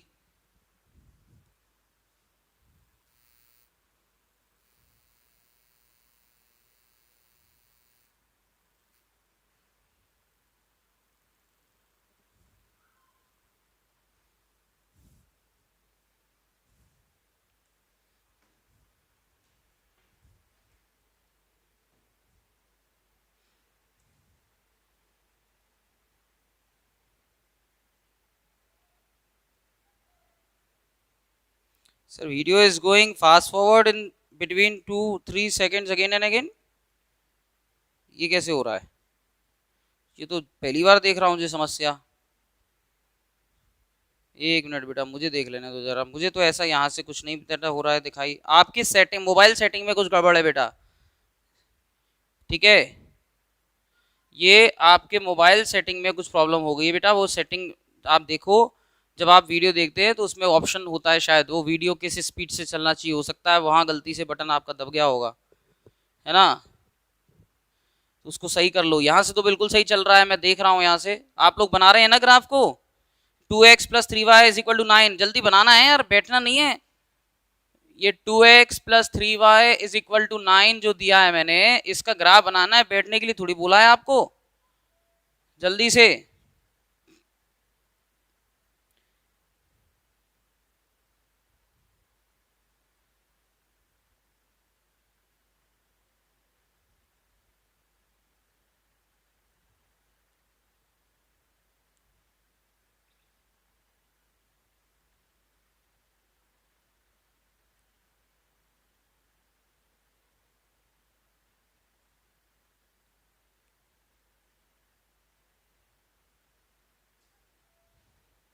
चलिए बना रहे हैं ना आप लोग। 2x plus 3y is equal to 9। तो आपको मैं इसका शायद पता नहीं लग रहा है, पहले बना चुका हूं। देखो 2 नीचे ले जाने की कोशिश करेंगे, तो पहले 3 वाला, ये 3y को इधर ले जाओ, तो 2x is equal to 9 minus 3y। कोशिश करते हैं नीचे इवन नंबर जाए, और ऑड अगर हो तो 5 हो। ये बताया है मैंने, इससे हमें आंसर आसानी से मिलते हैं, मतलब आपको होल नंबर्स या इंटीजर्स मिलते हैं। अब देखो ये बन गई इक्वेशन। अब x लिख दो एक तरफ, y लिख दो। अब जल्दी से सॉल्यूशंस कैसे निकालते हैं। अगर जीरो मिल रहे हैं परफेक्टली तो बहुत ही अच्छी बात है। y की जगह जीरो रख दो, तो क्या मिलेगा, x 4.5 चलेगा, कोई दिक्कत नहीं है। जीरो के लिए इतनी तो अपन बलिदान इतना कर सकते हैं, 4.5 ले सकते हैं। ये देखिए y को जीरो रखो, तो 3 इंटू जीरो बेटा ये जीरो हो जाएगा, 9/2 बचेगा। 9/2 4.5 होता है, इसमें कोई समस्या नहीं है, ले सकते हैं। अब इधर आ जाओ जरा। अगर मैंने x को जीरो लेना है तो क्या होना चाहिए, तो x को जीरो लेने के लिए बहुत आसान है। ये देखो y को 3 रख दो, ये 3 3 जा 9, 9 माइनस 9 जीरो, हो गया काम। तो y की जगह हमने रख दिया 3, और ये x आ जाएगा 0। अब मैं आपको एक बात बता दूं, अगर x और y दोनों पे 0 मिल गए ना, तो फिर तीसरे पॉइंट की जरूरत ही नहीं पड़ती, 2 से ही काम चल जाता है हमारा। फिर भी अगर आप कुछ लेना चाहते हो तो आप ले सकते हो। अगर मैं लेता हूं 1y की जगह पर, कोई छोटी वैल्यूज हैं ले लो, कोई दिक्कत नहीं है। 1 ले लिया y को, तो 1 रखोगे तो 9 माइनस 3 हो जाएगा 6। 6/2 कितना होता है बेटा, 3। ये तो आ रहा है ना कैलकुलेशन करना, कि इसमें भी दिक्कत आ रही है। ये आप समझ रहे होगे कैसे करना होता है बेटा। x की, यहाँ y की वैल्यू रखते जा रहे हैं, सॉल्व करके ऊपर जो बचेगा उसमें 2 का डिवाइड देते जा रहे हैं, ठीक है। ये कॉन्सेप्ट है। तो y की वैल्यू रखना है, सॉल्व करना है न्यूमरेटर को, जो भी आंसर आता है उसमें 2 का डिवाइड देते जाना है। y को 0 रखा, इट विल बी 0। 9 माइनस 0 9/2 4.5। फिर y की जगह 3 पुट किया, 3 इंटू 3 9, 9 माइनस 9 0, 0/2 0। y को रखा 1, तो 3 इंटू 1 3, 9 माइनस 3 6, 6/2 3 होता है। ये हमने पॉइंट बना लिए। दूसरा जो एक लाइन बनाना है वो y एक्सिस के पैरेलल है और x पे 4 से जा रहा है, तो वो तो बहुत पर्याप्त जगह है उसके लिए। अब आप यहां से पॉइंट्स देखें सारे, तो ज्यादा बड़े बड़े नंबर्स नहीं है, तो ग्राफ बहुत ही इजीली बन जाएगा। तो देखिएगा ग्राफ बनाते हैं जल्दी से इसका। ये ले लिया मैंने y एक्सिस, झूलता हुआ जा रहा था मस्ती में अपनी। अब देखिए ये ले लिया मैंने x एक्सिस, बहुत है, इससे आगे जाने की जरूरत पड़ेगी भी नहीं। ये y एक्सिस है, जल्दी से बना देते हैं बेटा फटाफट, क्वेश्चन बहुत अच्छा है। ये x डैश ले लिया, ये x ले लिया, फटाफट बना लो जल्दी से साथ साथ मेरे। ये 0 ले लो ओरिजिन। अब देखो x पर ज्यादा जाना नहीं है, 5 तक ही जाना है, काम बन जाएगा। इतने से ही काम बन रहा है। और इधर आ जाओ माइनस में, -1 -2, बस ये गैप का ही खेल है। ये गैप सही लेंगे तो बेटा लाइन बिल्कुल सही बनेगी। लाइन स्ट्रेट बनाओगे तो ग्राफ बिल्कुल सही बनेगा। लाइन स्ट्रेट नहीं होगी तो ग्राफ में दिक्कत आएगी आएगी। ये 2-3 चीज़ों का ध्यान रखना पड़ता है। जब आप स्केल चेंज करते हो 1 के अलावा, तब आपको स्केल लिखनी पड़ती है, जैसे पिछले क्वेश्चन में लिखा, अदरवाइज जरूरत नहीं पड़ती।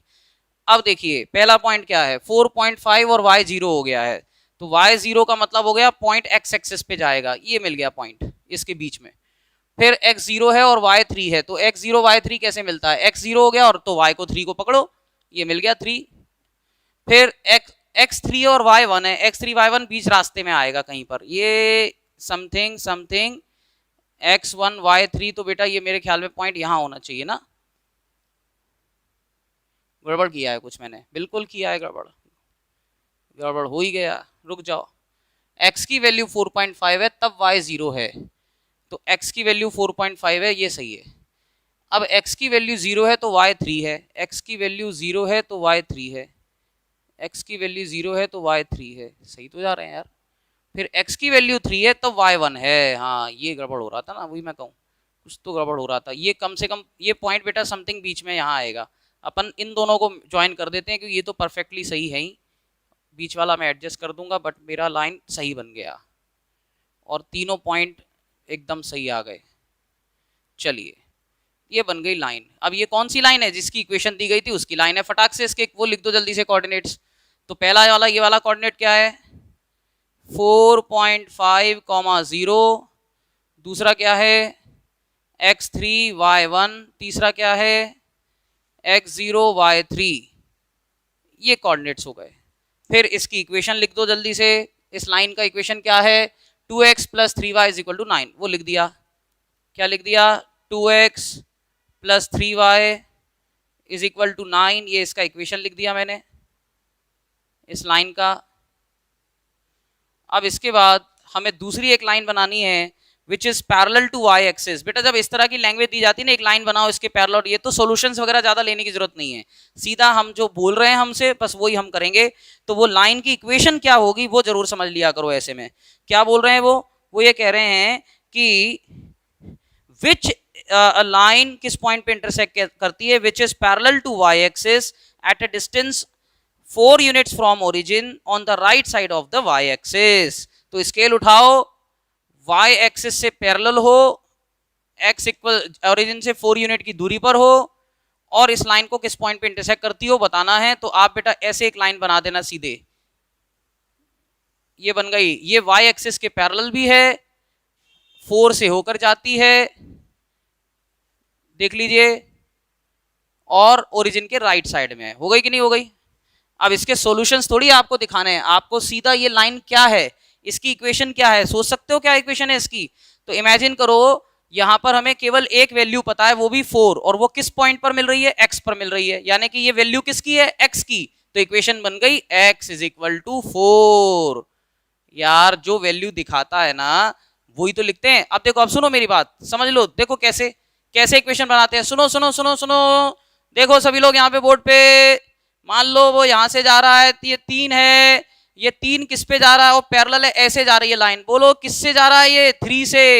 और 3 कहां पर है, x पर है, y पर है, y पर है, प्लस का है माइनस का है, प्लस का है। तो इक्वेशन क्या बनेगी, बोलो y = 3, क्योंकि x के तो पैरेलल है, तो x तो कुछ भी हो सकता है, इसलिए x है ही नहीं। यही मतलब होता है ना इनका, x की वैल्यू कुछ भी लिख सकते हो, प्लस 0x। अब x1 भी दिख रहा है आपको, x2 भी दिख रहा है, x3 भी दिख रहा है, x-1 दिख रहा है, x2 भी, ये देख लो, कुछ भी रखते जाओ। सेम सिचुएशन यहां बनी है। तो इस तरीके से इक्वेशन बनाते हैं। आपको बोला गया कि y के पैरेलल है तो इक्वेशन x = बनेगी, अगर लाइन x के पैरेलल है तो इक्वेशन y = बनेगी। अब कितनी बनेगी, तो जिस पॉइंट से होके जा रही है वो वैल्यू ले लेते हैं। वो प्लस में है, राइट साइड में जा रही है मतलब प्लस में लेना है, लेफ्ट में जाती तो माइनस लेते। ये बेटा इक्वेशन बन गया, कंप्लीट बन गया ग्राफ। बहुत इंपॉर्टेंट क्वेश्चन है, इसको नोट कर लें बेटा अच्छे से। और इसका आंसर क्या है, उन्होंने बोला है किस पॉइंट पे इंटरसेक्ट कर रही है, तो वो आपको ढूंढना पड़ेगा किस पॉइंट पे इंटरसेक्ट करता है। तो 2 तरीके हैं ढूंढने के, एक x की वैल्यू तो ढूंढने की जरूरत है नहीं क्योंकि वो साफ साफ दिख रही है, x की वैल्यू तो 4 होगी, यहां से परपेंडिकुलर ड्रॉ करो।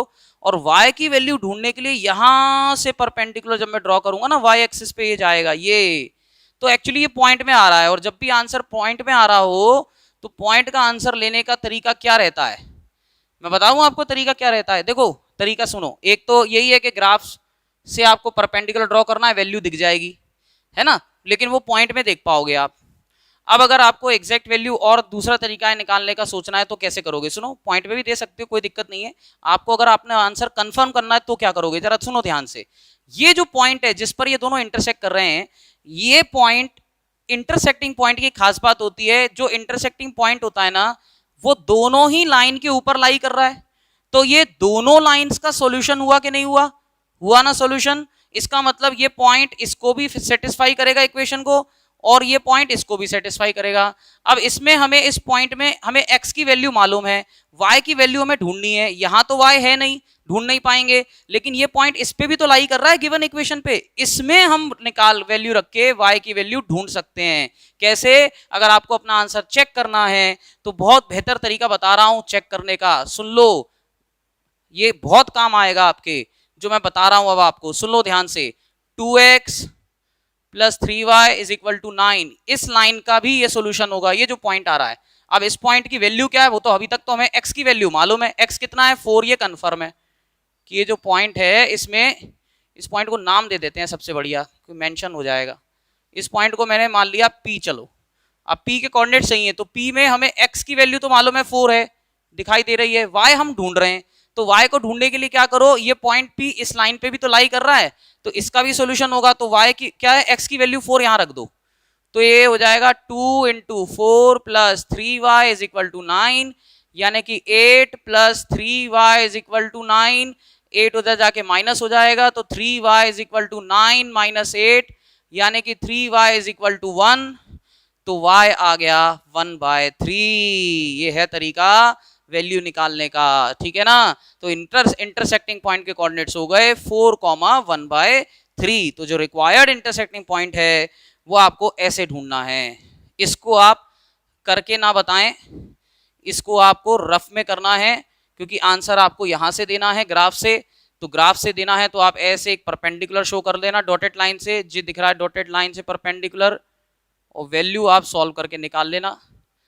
और यहां भी शो कर दिया और सॉल्यूशन भी शो कर दिया तो भी कोई बुराई नहीं है, ठीक है। तो दोनों चीजें आपको यहां से मिल जाएंगी। ये डॉटेड लाइन से बनाना बेटा बिल्कुल लाइटली, ठीक है, इससे ये वैल्यू मिलेगी। तो आपका फाइनल आंसर क्या है, P 4, 1/3। तो ये जो रिक्वायर्ड पॉइंट है, तो coordinates of required point P is equal to क्या है, ये है 4, 1/3। ये आपका फाइनल आंसर है, नोट कर लें इसको भी। बहुत अच्छा सवाल है, इसको भी नोट करें बेटा जल्दी से। व्हेन द अदर का विल स्टार्ट, वो देखो इसमें नहीं बैठ के पढ़ाई हो रही है, अदर क्लास कब होगी ये बता दो पहले तो सर। अरे बेटा होगी 6:30 बजे, जितने बजे होती है हर बार 6:15 पर होगी, बिल्कुल होगी। 6:15 पर जो टाइम दिया गया है उसी टाइम पर होगी ना बेटा, उसमें कोई चेंज थोड़ी होना है। उसमें आज क्या पढ़ाएंगे, उसमें हो सकता है पिछला रिवीजन कराऊं और साथ साथ ये नया चैप्टर भी शुरू कर सकते हैं।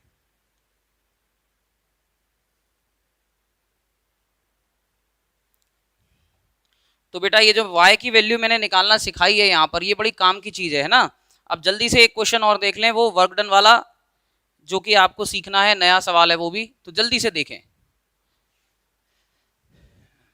बाकी क्वेश्चंस जो मैंने भेज दिए फोटो, वो आपको सबको होमवर्क में ही करना है, क्योंकि अगले क्लास में इसका रिवीजन हो जाएगा, होमवर्क हो जाएगा, खत्म चैप्टर। मतलब अगले क्लास में बचा कुचा जो भी होगा वो अगले क्लास में लेके खत्म करेंगे। तो आप लोग अपने डाउट भी तैयार कर लेना, जो आपके डाउट हो इस चैप्टर को लेकर, लीनियर इक्वेशन को लेकर, है ना। जो बुकलेट वगैरह मैंने दी है उसके भी क्वेश्चन आप लिख लेना। तो जो भी होगा ओवरऑल सब करा के अपन खत्म कर देंगे अगले टर्न पे इसको, है ना। अभी देखो वर्क डन वाले इक्वेशन आपको समझा रहा हूँ कैसे करना है क्वेश्चन, समझो। क्वेश्चन है, work done by a body on application of a constant force is directly proportional to the distance। जो कांस्टेंट फोर्स की बात चल रहे हैं, यानी कि वर्क, फोर्स और डिस्टेंस, ये तीन फिजिकल क्वांटिटी यहाँ पे दिख रही हैं, इन तीनों में फोर्स कांस्टेंट हो गया। तो जो चीज कांस्टेंट हो जाती है उसे एक्स और वाई नहीं मानते, क्योंकि वो तो कांस्टेंट है, यानी कि वो फिक्स है। तो एक्स और वाई किसको मानोगे, वर्क को और डिस्टेंस को। तो यानी कि यहां पर क्लियर हो गया कि एक्सिस पर कौन से पॉइंट्स आप दिखाने वाले हो, आप वर्क दिखाने वाले हो और आप डिस्टेंस दिखाने वाले हो। ठीक बात है, क्योंकि फोर्स तो कांस्टेंट हो गया, ऐसा बोल रहे हैं वो। तो फोर्स कांस्टेंट है तो शायद इसकी वैल्यू भी दी जाएगी, देखना अभी आगे शायद दी जाएगी। तो force is directly proportional to the distance travelled by the body. Constant force की बात चल रही है। Express this in the form of an equation in 2 variables, draw the graph by the same, talking the constant force is 5 units. ये देखो आ गया force 5 units का कि नहीं आया, बोल रहा था मैं कि नहीं बोल रहा था कि आने वाला है, वही बात हो गई, देख लो। तो क्लियरली पहले ही पता चल गया हमको बेटा कि फोर्स कांस्टेंट है, तो इक्वेशन में फोर्स को उन्होंने कांस्टेंट ले लिया, ऐसा माने आप। ठीक है, आगे देखें क्या है, कहाँ गया, हाँ, फिर उसके बाद बोल रहे हैं कि ग्राफ को रीड करके बताओ कि फ्रॉम द ग्राफ, ये देखो ये आंसर फ्रॉम द ग्राफ देने हैं, समझ गए ना। ग्राफ से बताओ कि अगर distance travelled by the body क्या होगी, अगर मान लीजिए work done when the distance travelled by the body is 7 units और 0 यूनिट, यानी कि डिस्टेंस अगर 7 हो तो वर्क कितना होगा, डिस्टेंस अगर मान लीजिए 0 यूनिट हो तो वर्क कितना होगा। ये दोनों आंसर आपको इसमें देने हैं। तो सबसे पहला काम तो इक्वेशन बनाना, उसके बाद हम बाकी चीजें कर सकते हैं। तो पहले इक्वेशन बनाते हैं, तो यहाँ थोड़ी फिजिक्स लगेगी बेटा, फिजिक्स लगेगी यहाँ पर, और फिजिक्स में क्या लगेगा, यहाँ पे वर्क का फॉर्मूला लगेगा।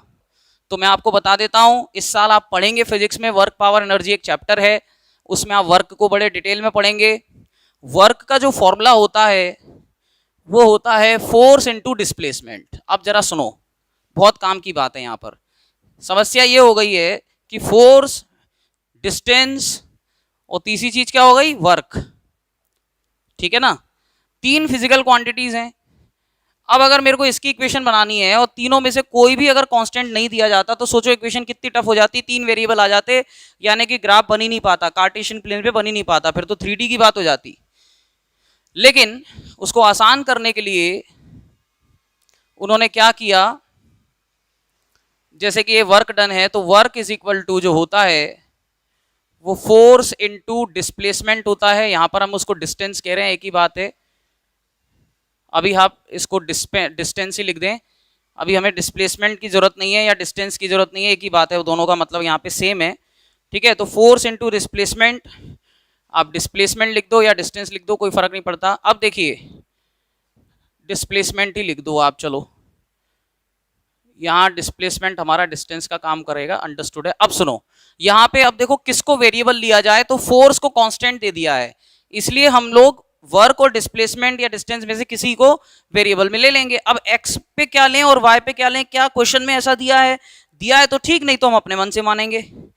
तो देखते हैं क्या दिया है, draw the graph of the same taking constant force 5 units का, और रीड करना है ग्राफ से। नहीं दिया, मतलब ये नहीं बताया कि कौन से एक्सिस पे क्या लेना है आपको, है ना। तो आप एक काम करें, ये आपके ऊपर डिपेंड करता है, तो आप एक्स एक्सिस पर ले लीजिए, ये क्या दो चीज चल रही है ना, डिस्टेंस और क्या नाम है इसका, वर्क। तो एक्स एक्सिस पे अपन डिस्टेंस ले लेते हैं, वाई एक्सिस पे वर्क ले लेते हैं, कोई इशू नहीं है। चलिए तो लिखो जल्दी से, एक लाइन आपको लिखना पड़ेगा। लेट या सपोज लिखते हैं, सपोज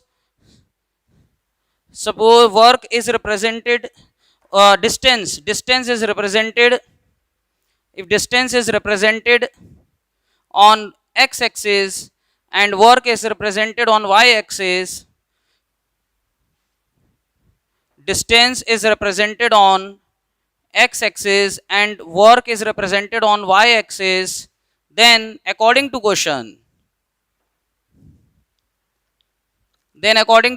तो क्या होगा according to question, तो अकॉर्डिंग टू क्वेश्चन होगा, सुनो ध्यान से, अकॉर्डिंग टू क्वेश्चन क्या हो जाएगा, मैंने डिस्टेंस x पे लिया, वर्क को y पे लिया, तो y is equal to 5x हो जाएगा, y is equal to 5x हो जाएगा। और यहां ब्रैकेट में लिख देना, because work is equal to होता है फोर्स इनटू डिस्प्लेसमेंट या डिस्टेंस, यहां पे ये लिख दिया मैंने, मतलब ये फॉर्मूला ब्रैकेट में जरूर लिख देना। तो y is equal to 5x जो इक्वेशन बनी है वो क्यों बनी, क्योंकि वर्क का फॉर्मूला होता है फोर्स इनटू डिस्प्लेसमेंट, तो उससे फोर्स है 5 यूनिट्स का दिया गया है, और जो डिस्टेंस है वो हमने x ली है, ठीक है ना, मतलब x एक्सिस पे डिस्टेंस आएगी, y एक्सिस पे वर्क आएगा। तो ये इक्वेशन बन गई आपकी। अब जल्दी से इसके वो निकाल लेते हैं सॉल्यूशन।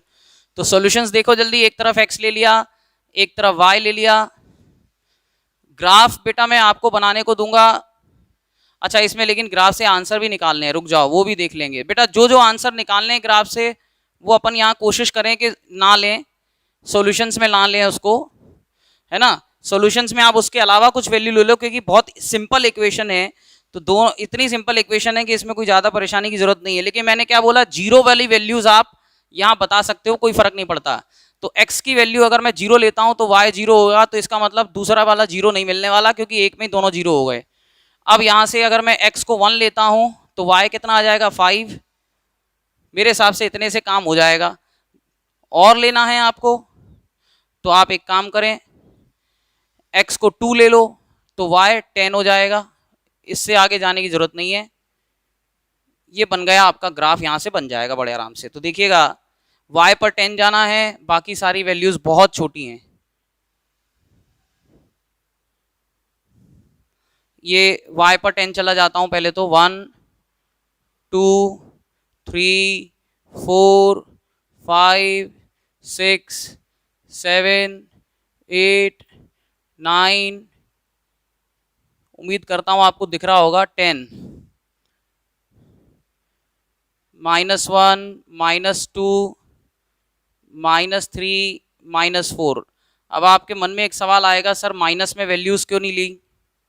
तो याद करो मैंने आपको क्या सिखाया था शुरुआत में वर्ड प्रॉब्लम के केस में, याद है कुछ आपको? कि जो वैल्यूज नेगेटिव नहीं हो सकती वो सॉल्यूशंस में हम नेगेटिव नहीं दिखाएंगे। क्यों नहीं? क्योंकि बेटा ये y क्या है, वर्क एक स्केलर क्वांटिटी होती है और स्केलर क्वांटिटी कभी भी नेगेटिव नहीं होती हैं।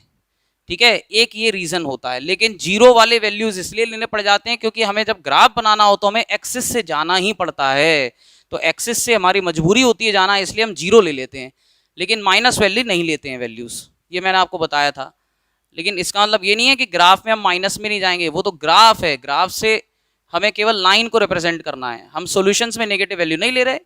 अब देखो जल्दी से इसको प्लॉट कर देता हूं फटाफट से और ज्वाइन कर देता हूं, बन गया। तो 0,0 तो बेटा ओरिजिन हो गया, और 1,5 कितना हो गया, 1,5 x1 y5 समथिंग यहां होगा, है ना। और फिर ऐसे 2,10 जे चला गया ऊपर, बड़ी अजीब सी लाइन बनेगी और 0,0 से होकर जाएगी। एक मिनट, 1,5 कहाँ गया? हाँ मिल गया।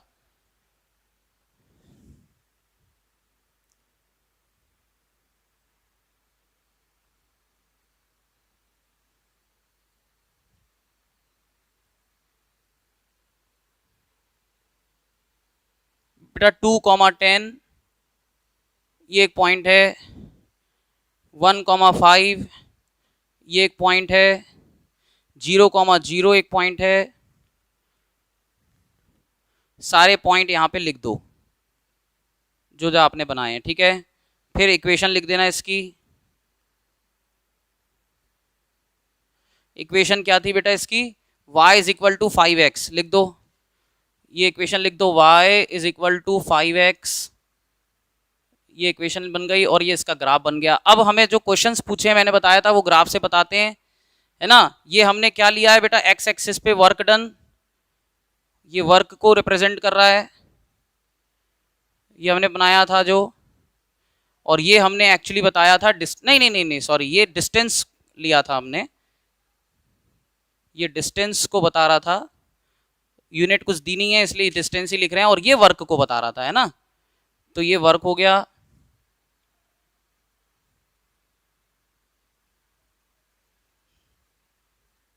और वो डिस्टेंस हो गया। अब यहाँ पे इसके अलावा कोई यूनिट हमने चेंज की नहीं। अब जो जो क्वेश्चंस पूछे गए हैं बेटा ग्राफ से वो देने हैं। उन्होंने बोला है कि अगर मान लीजिए वर्क डन बताओ when distance travelled by body is 7 units, हमने ध्यान नहीं दिया। एक चीज और ध्यान रखनी पड़ती है कि जो क्वेश्चन में दिया जाता है, पूछा जाता है ग्राफ के लिए, उसकी भी न्यूमेरिकल वैल्यू निकाल के रखनी पड़ती है, क्योंकि ग्राफ पे वो कहाँ मेंशन होगा ये दिखाना पड़ता है ना। वो चीज़ अपन भूल गए इसमें, मतलब मैं भूल गया, पर कोई बात नहीं, कोशिश करूंगा इसी पे बन जाए, ज़्यादा आगे ना जाना पड़े। तो देखिए वर्क डन निकालना है और डिस्टेंस दिया गया है, तो डिस्टेंस क्या है, डिस्टेंस हमने एक्स पर लिया है, तो एक्स पर 7 जाना है। तो लो समस्या हो गई थोड़ी सी, तो क्योंकि इसको बढ़ाना पड़ेगा 7 तक, तो डिस्टेंस के लिए 7 जाना है बेटा, तो इसको बढ़ाना ही पड़ेगा 5 6। चलिए मेरा तो फिर भी काम बन गया, आप लोग देख लो अपना क्या समस्या है। तो बेटा 7 एक्सिस पे 7 यूनिट चाहिए था, तो डिस्टेंस हमें एक्स एक्सिस पे दिखाना पड़ेगी। अब अगर मान लीजिए x7 आ रहा है तो y कितना आएगा, तो y तो आएगा बहुत सारा 35। पूरा ही काम खराब हो गया मुझे लग रहा है, क्योंकि इतने बड़े आंसर्स पूछ लिए इसने, इसके लिए पूरी वो बदल जाएगी कहानी। चलो अब मैं आपको सुनो हिंट दे देता हूँ यार, क्योंकि ये पूरा मेरे को हटाना पड़ेगा, एक्चुअली समस्या बढ़ गई है। अब एक्चुअली इन्होंने बोला है कि ये 7 हो तो y कितना होगा, मतलब वर्क कितना होगा, तो वर्क आएगा 35। तो 35 के लिए आप समझ गए ना कहाँ जाना पड़ेगा आपको। 35 के लिए आपको बहुत ऊपर जाना पड़ेगा। मैं काम कर दूं, 35 की जगह इसको थोड़ा सा चेंज कर रहा हूँ, क्वेश्चन को थोड़ा सा चेंज कर देता हूँ, जिससे कि मेरा ये ग्राफ सक्सेसफुल हो जाएगा। जो एनसीईआरटी में दिया है उस फॉर्म पे चले जाते हैं बेटा। उसको आप 7 यूनिट्स की जगह 2 यूनिट्स कर लो, सबसे बढ़िया। 7 यूनिट्स की जगह 2 यूनिट्स कर लो, जल्दी करो चेंज क्वेश्चन में। और जो 7 यूनिट वाला है वो आप घर पे कर लेना उसको चेंज, ठीक है ना। तरीका तो मैं आपको समझा ही चुका ना यार, इसमें टेंशन वाली क्या बात है। तो देखो जल्दी से, मैंने बोला है कि इस पहला जो क्वेश्चन था उन्होंने बोला कि डिस्टेंस अगर 7 यूनिट्स हो, तो मैंने बोल दिया कि डिस्टेंस अगर 2 यूनिट्स हो तो वर्क डन कितना होगा। तो वर्क डन क्या है y, इक्वेशन क्या है 5x, तो x की जगह पर क्या रख दिया 2, तो वर्क डन कितना आ जाएगा 10। मजा आ गया, 10 तो हमने बना भी रखा है, कोई दिक्कत नहीं है। तो 10 यूनिट्स के लिए हमने ये पॉइंट यहां ले लिया, ठीक है बच्चे। अब ध्यान रखना, ये 10 वहां ले लिया है तो यहां मत बनाओ, सॉल्यूशन से भी हटा दो। मैंने बताया था ना सॉल्यूशन पे नहीं दिखाते, हटा दो तो 2 से ही काम चल जाएगा, कोई दिक्कत नहीं है। बस हटा दो उधर से सॉल्यूशन से। अब इन्होंने जो क्वेश्चन पूछा है वो क्या पूछा है बेटा, कि अगर मान लीजिए ये 7 यूनिट्स हो तो वर्क डन कितना होगा। तो पता है वर्क डन कितना हो जाएगा, तो 5 इंटू 7 35 यूनिट्स हो जाएगा। और 35 यूनिट्स के लिए आपको मेहनत करना पड़ेगी। तो सुनो मेहनत क्या करना, ये आपको होमवर्क के लिए दे रहा हूं एक तरह से, मान के चलो। मान लो अगर 7 और 35 जैसे आपको शो करने हैं, तो कैसे करेंगे इस ग्राफ पे, मैं तरीका समझा देता हूं। मैं बेटा वो स्किप कर गया चीज, दिमाग में ध्यान नहीं दिया मैंने कि मुझे 7 यूनिट्स भी लेना है। तो बेटा उसके लिए मैं स्केल बदलूंगा, जैसे कि एक्स एक्सिस पे तो कोई समस्या नहीं आ रही क्योंकि 7 यूनिट्स हम जा रहे हैं, तो कोई दिक्कत नहीं है। वाई एक्सिस पर काम बहुत बढ़ गया हमारा, क्यों, ये देखो एक्स एक्सिस पर तो हमारा 1 1 के लेने से काम चल गया, 1 2 3 4 मजे आ गए। अब इधर दिक्कत आ रही थी, तो हम क्या करते हैं, वाई एक्सिस पे स्केल बदल देते हैं। स्केल आप ले लो। अच्छा वाई एक्सिस पे पॉइंट और कौन कौन से हैं वो देखो जरा पहले। पॉइंट एक तो मैंने लिया है 5 वाई एक्सिस पे, एक लिया है मैंने 10, ठीक बात है, तो कोई दिक्कत नहीं है। तो देखिए आप 5 का स्केल लो, 5 बहुत ही परफेक्ट स्केल मिल गया, 10 15 20 25 30 35 मिल गया कि नहीं 35। और यहां पे एक्स एक्सिस पे तो मैंने बोला 1 1 का ही लेना, ये मैंने एक नया ग्राफ बना दिया। आप ऐसे मान के चलो 4 5 6 7, ये मिल गया 7। तो पता है पॉइंट कहां होता, ये देखो ये 7, और ये 35 कहां, ये पॉइंट यहां समथिंग मिलता आपको, समझ रहे हो। तो ग्राफ की शक्ल पूरी बदल जाएगी यूनिट बदलने से। तो अब देखो ये 1,5 कहां होता, 1,5 यहां होता, 2,10 कहां होता, 2,10 यहां होता। तो लाइन आप देख लो कहां से जा रही है, ओरिजिन से तो जाएगी ही जाएगी, क्योंकि वो सिचुएशन थोड़ी बदल जाएगी। ये बन गया आपका ग्राफ 5,35, अगर 7,35 अगर आप लेंगे तो ग्राफ ये बन गया आपका। लो मैंने आपको शॉर्ट में 2 ग्राफ बता दिए एक तरह से एक ही क्वेश्चन में, क्योंकि यूनिट बदलना पड़ गई। 1,5 2,10 यही लिए थे ना सोल्यूशन आपने, अगर यहाँ 7 और 35 लें, और ये आ गया था 7,35। तो अगर आपसे बोलते कि भाई अगर डिस्टेंस 5 यूनिट्स का है तो वर्क डन कितना होगा, तो मैं कहूंगा कि डिस्टेंस अगर 5 यूनिट्स का है तो वर्क डन कितना होगा, तो वर्क हो जाएगा 5 इंटू 7 यानी कि 35 यूनिट्स, ये आंसर है। और अगर 2 यूनिट्स वाला लेना है तो ये वाला आंसर आ गया आपका, और फिर सॉल्यूशन से वो 2,10 हटा देना, ठीक है। आप उम्मीद करता हूं पूरा समझ गए होंगे। एक क्वेश्चन रह गया, वो आपको होमवर्क में करना है, शेड द, अरे ये करा चुके हैं यार, वर्टिसेस बताने ट्राइंगल के वाई एक्सिस और दोनों लाइन से जो बनेगा। तो देखो 2 लाइन बन गई और वाई एक्सिस ले लो, तो वाई एक्सिस और दोनों लाइन के साथ में जो ट्राइंगल बने उसके वर्टिसेस निकाल के एरिया निकाल दो ना, सिंपल है। केवल वर्टिसेस ही निकालने, एरिया भी नहीं निकालना है, उसको शेड करना है। तो बेटा ऐसे केस में आपको वाई एक्सिस के साथ, एक बच्चे ने भी अभी एक क्वेश्चन पूछा था, सर कैसे शेड करें, किसको करें, कैसे पता चलेगा। तो बेटा इसमें कोई ज्यादा मुश्किल बात थोड़ी है। इसमें आपको 2 लाइन अगर दी गई हैं और वाई एक्सिस दिया गया है, तो किसको शेड करोगे, दोनों लाइन और वाई एक्सिस से जो बनेगा। कैसे, ये देखो ये एक ग्राफ है, मैंने एक लाइन बनाई, ये ग्राफ बना, दूसरी लाइन बनाई, उसका ग्राफ ये बन गया मान लो। अब इन्होंने बोल रहा है कि एरिया बताओ ट्राइंगल का जो दोनों लाइन और वाई एक्सिस से बन रहा हो, कौन सा ट्राइंगल है?